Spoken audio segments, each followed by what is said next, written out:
ശിവപ്രസാദം ജ്യോതിഷത്തിലേക്ക് എല്ലാവർക്കും സ്വാഗതം. ഇന്ന് നമ്മളിവിടെ പറയാൻ പോകുന്നത് വിഷുവിനെ പറ്റിയാണ്. അതായത് വിഷു എന്ന് പറയുന്നത് ഏപ്രിൽ 15-ാം തീയതിയാണ്. അപ്പോൾ വിഷുവിന് ഏറ്റവും മെയിനായിട്ടുള്ള കാര്യമാണ് വിഷു കൈനീട്ടം എന്ന് പറയുന്നത്. അപ്പോൾ ഏതൊക്കെ നാളുകളുടെ കയ്യിൽ നിന്ന് നമുക്ക് വിഷു കൈനീട്ടം സ്വീകരിച്ചാൽ ഏറ്റവും നന്നായിരിക്കും? ഈ വർഷം ആ ആളുകാരുടെ കയ്യിൽ നിന്ന് വിഷു കൈനീട്ടം മേടിച്ചു കഴിഞ്ഞാൽ അവർക്ക് കോടീശ്വര യോഗമാണ് ഫലം. അപ്പോൾ നക്ഷത്രക്കാർ ആരൊക്കെയാണെന്ന് ഞാൻ പറയാം. ഉത്രം, പൂരം, ഉത്രാടം, പൂയം, മകയിരം, ചോതി എന്നിവയാണ് ആ നക്ഷത്രങ്ങൾ. ഈ നക്ഷത്രങ്ങൾ വരുന്ന ആളുകളുടെ കയ്യിൽ നിന്ന് വീട്ടിലുണ്ടെങ്കിൽ അവരുടെ കയ്യിൽ മേടിച്ചാലും മതിയാവും. ഈ നക്ഷത്രക്കാരുടെ കയ്യിൽ നിന്ന് കൈനീട്ടം മേടിച്ചു കഴിഞ്ഞാൽ അത്യുത്തമമായിരിക്കും.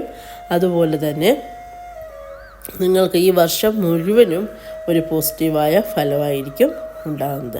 അതുപോലെ 1-ാം തീയതി ഇരിക്കുന്ന, പണ്ടൊക്കെ അങ്ങനെ ഒരു പതിവുണ്ടായിരുന്നു, 1-ാം തീയതി ഇരിക്കുക, അതായത് നമ്മുടെ വീട്ടിലേക്ക് വരുന്നവർ, അതായത് ആദ്യമായിട്ട് വരുന്നവരാണ് 1-ാം തീയതി ഇരിക്കുക എന്ന് പറയുന്നത്, ആ ദിവസം. അപ്പം ആ ദിവസം 1-ാം തീയതി കയറുന്നതിനും ഒരു പ്രാധാന്യമുണ്ട്. അതായത് ഒരു വർഷത്തെ ഫലമാണ് വിഷു എന്ന് പറയുന്നത്. അതിന് പറ്റിയ നാളുകളുമുണ്ട്. അപ്പം 1-ാം തീയതി കയറാൻ വീട്ടിൽ കയറിയാൽ നമുക്ക് ഐശ്വര്യമുണ്ടാകുന്ന നാളുകാരുമുണ്ട്.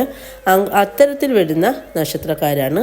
അതിൽ 1-ാമത്തെ നക്ഷത്രം എന്ന് പറയുന്നത് പൂയം, ആയില്യം, തൃക്കേട്ട, ഉത്രാടം, മകയിരം, ചോതി, രേവതി, തിരുവോണം എന്നിവയാണ് ആ നക്ഷത്രക്കാർ.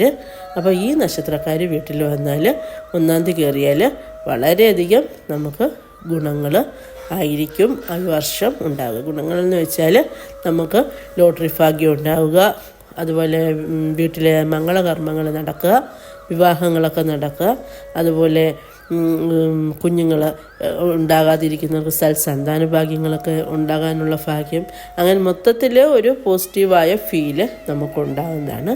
അതായത് ഈ പറഞ്ഞ നക്ഷത്രക്കാർ നമ്മുടെ വീട്ടിൽ 1-ാം തീയതി കയറുകയാണെങ്കിൽ കാര്യം അവർക്ക് അത്ര ഒരു ദൈവീയ ശക്തിയുള്ള നക്ഷത്രക്കാരാണ് അവർ കയറുന്നത് മൂലം മറ്റുള്ളവർക്ക് ഐശ്വര്യമാണ് ഉണ്ടാകുന്നത്. അവർ കയറിയെന്ന് വെച്ചാൽ അവർക്ക് ദോഷമൊന്നുമില്ല, മറ്റുള്ളവർക്ക് ഗുണമേ ഉണ്ടാകുന്നുള്ളൂ. അപ്പോൾ നമുക്ക് മറ്റൊരാൾക്ക് ഗുണം ഉണ്ടാകുന്ന ഒരു കാര്യം ചെയ്യുന്നതിലൂടെ ഒരു കുഴപ്പവും നമുക്ക് വരാനില്ല. അതുപോലെ മറ്റുള്ളവരെ സഹായിക്കുക, നമ്മളാ കഴിയുന്നത് എന്തും സഹായിക്കാനാണ് നമ്മൾ നോക്കേണ്ടത്. അതിലൂടെയും നമുക്ക് ഐശ്വര്യം മാത്രമേ ഉണ്ടാകാറുള്ളൂ. അപ്പോഴിതാണ് ഇന്നത്തെ വിഷയമായിട്ട് പറയുന്നത്. അതുപോലെ വിഷുവിന് എല്ലാവരും നോക്കുമെങ്കിൽ വെജിറ്റേറിയൻ ഫുഡ് മാത്രം കഴിക്കാൻ ശ്രദ്ധിക്കുക. അതായത് പ്രത്യേകിച്ച് എല്ലാവർക്കും പറ്റിയില്ലെങ്കിലും ഈ പറഞ്ഞ നക്ഷത്രക്കാരെങ്കിലും അതിനൊന്ന് ശ്രദ്ധിക്കുക. അതുപോലെ അവർ കൂടുതൽ കൃഷ്ണ ഭഗവാനെ ആ ദിവസം വിളിക്കാൻ പ്രത്യേകം ശ്രദ്ധിക്കുക. അതായത് ഹരേ രാമ ഹരേ രാമ രാമ രാമ ഹരേ ഹരേ, ഹരേ കൃഷ്ണ കൃഷ്ണ കൃഷ്ണ ഹരേ ഹരേ എന്ന മന്ത്രം ഇവർ ജപിക്കുക. ഒരു 108 പ്രാവശ്യമെങ്കിലും ജപിക്കാൻ നോക്കുക. എല്ലാവർക്കും എല്ലാ ഐശ്വര്യങ്ങളും ഉണ്ടാകട്ടെ.